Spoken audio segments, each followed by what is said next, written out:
ধন্যবাদ তারেক ভাই এবং ধন্যবাদ আশীর্বাদকে এবং সেই সাথে ফিডা ইন্টারন্যাশনালকে। আমি রুয়েল আশারাও বলছি। আমি আশীর্বাদের স্কি ডিপার্টমেন্টের প্রজেক্ট ম্যানেজার হিসেবে আছি, প্রোগ্রাম দেখাশোনা করছি। সবচেয়ে ভালো লাগার বিষয় হচ্ছে যখন আমি আমার ম্যানেজমেন্টের সাথে কাজ করতাম বা আমার টিমের সাথে কাজ করতাম, তখন ওরা আমার দিকে অনেক সময় তাকাতো, হাসতো। এবং যখন প্রজেক্ট চলছে, আমাদের ট্রেনিং চলছিল, তখন আমাদের সেই টিমটা ছিল এর সাথে। এখন আমি যখন কাজ করছি এবং তারেক ভাই বলছেন যে এই বিষয়গুলা, ওরা আমার দিকে তাকাচ্ছিল এবং হাসছিল, কারণ ওরা মিল খুঁজে পাচ্ছিল আমার সেই টিমের সাথে এবং টিমকে নিয়ে কাজ করার যে আনন্দ। এখন আমি যখন কাজে নামবো আবার গিয়ে ট্রেনিংয়ে পরে, তখন আমার সবগুলো কাজ মনে হচ্ছে অনেকটা পানির মতো সহজ হয়ে গিয়েছে।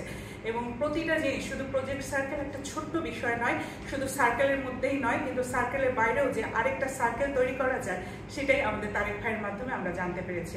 থ্যাংক ইউ তারেক ভাই আবারও, এবং সবাই ভালো থাকবেন। এরপরে যদি আমাদের কোনো সুযোগ হয়, আমরা এর বিস্তারিত আরও কিছু জানতে চাই। Thank you.